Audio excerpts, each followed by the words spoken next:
L'AIA Koika a récemment fait don Covid-19 de vivres et de non-vivres à l'orphelinat national de filles de Grand Bassam et au foyer campus des sœurs franciscaines de Fresco, une action qui s'inscrit dans le cadre de ses actions de bienfaisance auprès des populations africaines. C'était lors d'un partage d'expériences dans le cadre de la mise en œuvre de son plan annuel d'activité 2022. Reportage.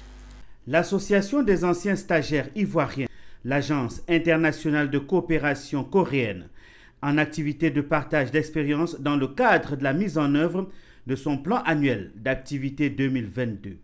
L'objectif, à travers cette activité, est de s'enrichir des expériences des membres de l'AIAC à l'issue de leur formation en Corée du Sud. Ensuite, des sujets d'actualité ont meublé leur rencontre. Il s'agit de la capacité de la Côte d'Ivoire à réagir face aux catastrophes diverses en matière de protection civile faites par le lieutenant Yao Christian, chef de service de la réglementation à l'ONPC.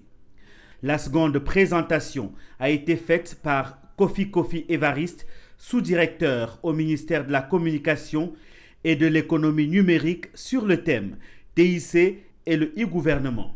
Ce thème, il faut le rappeler, a fait l'objet d'une soutenance à l'université de Cookmin, en Corée du Sud.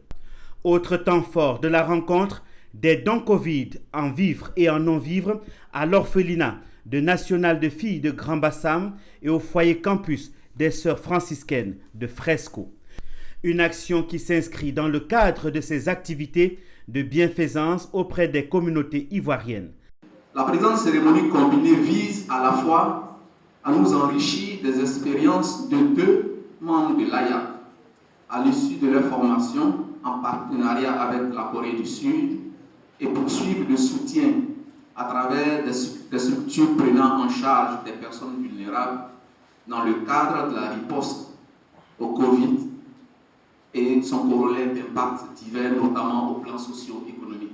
Cette année, une remise de dons dans le cadre de la riposte contre la Covid-19 s'inscrivant ainsi dans l'élan mondial d'aide aux personnes vulnérables. L'activité s'est achevée avec la visite de l'orphelinat national de filles de Grand Bassam